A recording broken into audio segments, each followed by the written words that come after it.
దళితులను మోసం చేసిన కాంగ్రెస్ ప్రభుత్వం మాట తప్పిన ప్రభుత్వంపై తిరుగుబాటు తప్పదు. వంగపల్లి ఈరోజు కామారెడ్డి కేంద్రం సీనియర్ సిటిజన్ క్లబ్ లో ఎంఆర్పీఎస్ కామారెడ్డి జిల్లా సదస్సు నిర్వహించారు. ఈ సమావేశంలో ముఖ్య అతిథిగా ఎంఆర్పీఎస్ రాష్ట్ర అధ్యక్షులు వంగపల్లి శ్రీనివాసు పాల్గొన్నారు. ఈ సందర్భంగా వారు మాట్లాడుతూ కాంగ్రెస్ పార్టీ అధికారంలోకి వచ్చి 2.5 సంవత్సరాలు గడిచినా కూడా ప్రజలకు ఇచ్చిన మాటను ఏ ఒక్కటి కూడా నెరవేర్చలేదని, మాట ఇచ్చిన ప్రభుత్వంపై తిరుగుబాటు తప్పదని ఆయన హెచ్చరించారు. చేవెళ్ల డిక్లరేషన్ లో దళితులకు ఇచ్చిన హామీలను తుంగలో తొక్కారని ఆయన ప్రభుత్వంపై విమర్శించారు. అధికారంలోకి వచ్చిన ప్రభుత్వం ఇప్పటి వరకు ఏ ఒక్క దళితులకు గాని, ఎస్సీ ఎస్టీ వాళ్ళకి గాని, ఏ ఒక్క ఎస్సీ కార్పొరేషన్ నుండి ఒక్కరికి కూడా ఇంతవరకు నిధులు ఇవ్వలేదని విమర్శించారు. అంబేద్కర్ ఓవర్సీస్ పథకం కింద ఎస్సీ ఎస్టీ విద్యార్థులకు ఇచ్చే స్కాలర్షిప్స్ కూడా సరిగ్గా అమలు చేయడం లేదని ఆయన విమర్శించారు. పెండింగ్ లో ఉన్న ఫీజు రియంబర్స్మెంట్, స్కాలర్షిప్ బకాయిలను వెంటనే విడుదల చేయాలి. రాష్ట్రంలో ఉన్నత విద్యను అభ్యసిస్తున్న ఎస్సీ ఎస్టీ బీసీ మైనార్టీ పేద వర్గాల విద్యార్థులకు ప్రభుత్వం చెల్లించాల్సిన ఫీజు రియంబర్స్మెంట్ బకాయిలు విడుదల చేయకపోవడం వల్ల విద్యార్థులు తీవ్ర ఇబ్బందులు ఎదుర్కొంటున్నారు. రాష్ట్ర ప్రభుత్వం విద్యారంగం వారి సంక్షేమం పట్ల నిర్లక్ష్యాన్ని చేస్తూ ఈ విద్యారంగ అభివృద్ధికి నిధులు కేటాయించడంలో ప్రస్తుత ప్రభుత్వం నిర్లక్ష్యం వహిస్తుందన్నారు. కాంగ్రెస్ అధికారంలోకి వస్తే విద్యార్థులకు బ్రహ్మరథం పడతామని గొప్పలు చెప్పిన CM Revanth Reddy intermediate degree PG చేసే ప్రతి విద్యార్థికి ఆర్థికంగా చేయూత ఇస్తానని చెప్పిన సీఎం రేవంత్ రెడ్డి ఇప్పటి వరకు కూడా దాన్ని అమలు చేయలేదని విమర్శించారు. దళితులకు ఇచ్చిన హామీలను నెరవేర్చుకుంటే భవిష్యత్తు కార్యాచరణ ప్రకటిస్తామని ఆయన హెచ్చరించారు. ఈ కార్యక్రమంలో నిజామాబాద్ జిల్లా అధ్యక్షులు కొల్లూరు శ్రీనివాస్, మాదిగ వర్కింగ్ ప్రెసిడెంట్ రాములు మాదిగ, శంకర్ గల్గోల్ శ్రీనివాస, సల్లీల రాజనర్సు, కామారెడ్డి జిల్లా ప్రెసిడెంట్ కొత్తూరు సాయిలు తదితరులు పాల్గొన్నారు. శంకరన్న గారికి మరియు వివిధ మండలాల నుంచి వచ్చిన పెద్దలందరికీ స్వాగతం పలుకుతూ వనపల్లి సినన్న గారిని వేదికపైకి రావాల్సింది. శంకరన్న గారు కూడా వేదికపైకి రావాలి. సల్లూరు శ్రీనివాస గారు కూడా, కొత్తూరు సాయిలన్న మెదక్ జిల్లా అన్న కండవ మంచిగా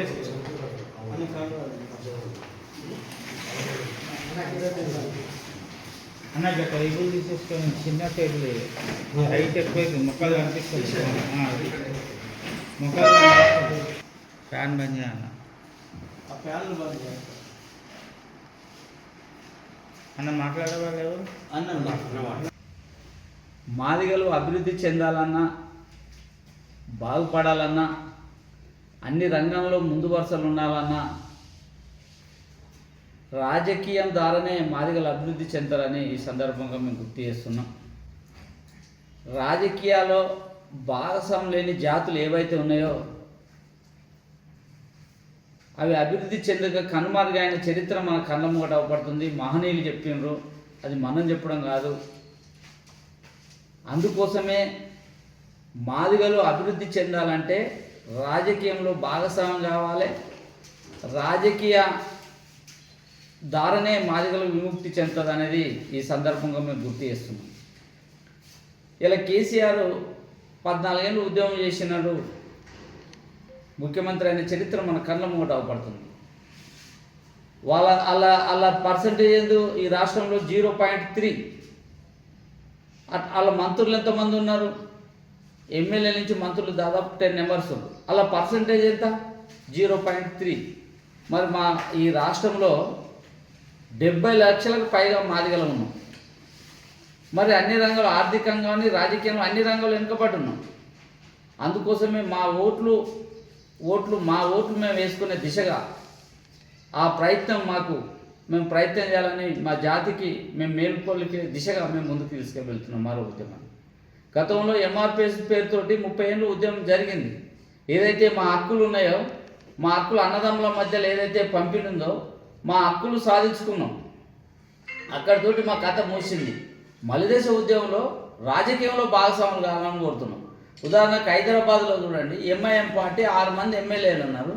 ఏ ప్రభుత్వం వచ్చినా హైదరాబాదును శాసిస్తుందంటే ఎంఐఎం పార్టీ చెప్పినట్టు గతంలో బీఆర్ఎస్ ప్రభుత్వం కానీ, ఇప్పుడున్న రేవంత్ రెడ్డి ప్రభుత్వం కానీ ముస్లింలను కాదనుకుంటే ఒక్క పని కూడా చేయలేని స్థితిలో ఇవాళ మనం హైదరాబాద్ను చూస్తున్నాం. అంటే ఎవరైతే ఓట్లు బలంగా ఉన్నాయో, ఎవరైతే ఉందో, మరి ముస్లింల పర్సంటేజ్ ఎంత? మా తర్వాత ఈ రాష్ట్రంలో ముదిరాజుల తర్వాత దాదాపు ముస్లింలు ఉంటారు. మరి 70 లక్షలకు మొన్న ప్రభుత్వం ప్రకటించింది కదా, ఈ రాష్ట్రంలో అత్యధిక జనాభా కలిగినది, ఓట్లు కలిగినది ఎవరంటే మాదిగ కులం అని చెప్పింది. మరి అట్లా మాదిగ కులం అని చెప్పినప్పుడు మరి అన్ని రంగాల్లో కూడా అభివృద్ధిలో ముందుండాలి కదా. మా జాతులకు ఓటు చైతన్యం లేదు, మా జాతులకు ఓటు అవగాహన లేదు. అందుకోసమే మలిదేశ ఉద్యమంలో మేము ఓటు అనే ఆయుధాన్ని ముందుకు తీసుకువచ్చి మా ప్రజలను చైతన్యవంతులం చేయాలనే లక్ష్యంతో మేము ఎంఆర్పిఎస్ను మొన్నటి వరకు వర్గీకరణ అయిపోయినది కాబట్టి మేము ఖచ్చితంగా ఓటు అనే రాజకీయ చైతన్య వేదికగా మా మేధావులను, మా కళాకారులను, మా ఖచ్చితంగా అన్ని ప్రొఫెసర్లను అందరినీ కూడగట్టినాం. ఇప్పటికే మీటింగ్ కూడా దాదాపు ఇంటర్నల్గా మీటింగ్లు సమావేశాలు ఏర్పాటు చేసినాం. పల్లె నుంచి మొదలు పెట్టుకుంటే పట్టణం వరకు కూడా ఓటు అవగాహన సదస్సులు ఏర్పాటు చేస్తున్నాము. శిక్షణ తరగతులు వచ్చే నెలలో దాదాపు దసరా తర్వాత మాదిలకు ఒక ప్రత్యేకమైన శిక్షణ తరగతులు చేసి మా ఓటు మేము వేసుకునే దిశగా రేపు భవిష్యత్తులో ఏ పార్టీ అయితే అలయన్స్ ద్వారా మాదిగలు ఖచ్చితంగా ఓటు కావాలని ఏ పార్టీ వస్తే ఆ పార్టీ వైపే మేము ప్రయాణించనీకుంటాం తప్ప ఇక్కడి నుంచి కాన్శీరామ్ సిద్ధాంతం అన్నాడు, ఓట్లు మాయి సీట్లు మీయ అనే నిదానంతో మేము ముందుకెళ్తున్నాం. రాబోయే రోజులలో ఖచ్చితంగా ఆ ఓటు చైతన్యం దిశగానే ప్రయత్నం చేస్తాం తప్ప ఇక్కడి నుంచి ఏ పార్టీలకు మేము బానిసలు, ఏ పార్టీలో తొత్తుకు కాకుండా ఒక ఇండిపెండెంట్ వేదికగా నడపడానికి సిద్ధంగా ఉన్నాం. ఆ దిశగా మా ప్రయత్నం ముందుకు సాగుతుంది. ఖచ్చితంగా రాబోయే రోజులలో చెప్పులు కుట్టిన చేతులే చరిత్ర తిరిగి రాసే విధంగా మేము ముందుకు తీసుకువెళ్తామని ఈ సందర్భం గుర్తు చేస్తూ జై భీమ్ జై మాది. రాజకీయంలో భాగస్వామ్యం లేని జాతులు చరిత్రలో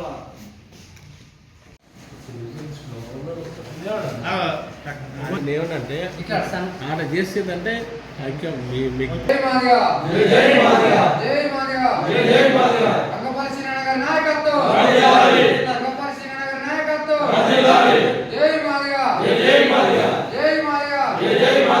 సాధించుకుందాం రాజ్యాధికారం, సాధించుకుందాం రాజ్యాధికారం.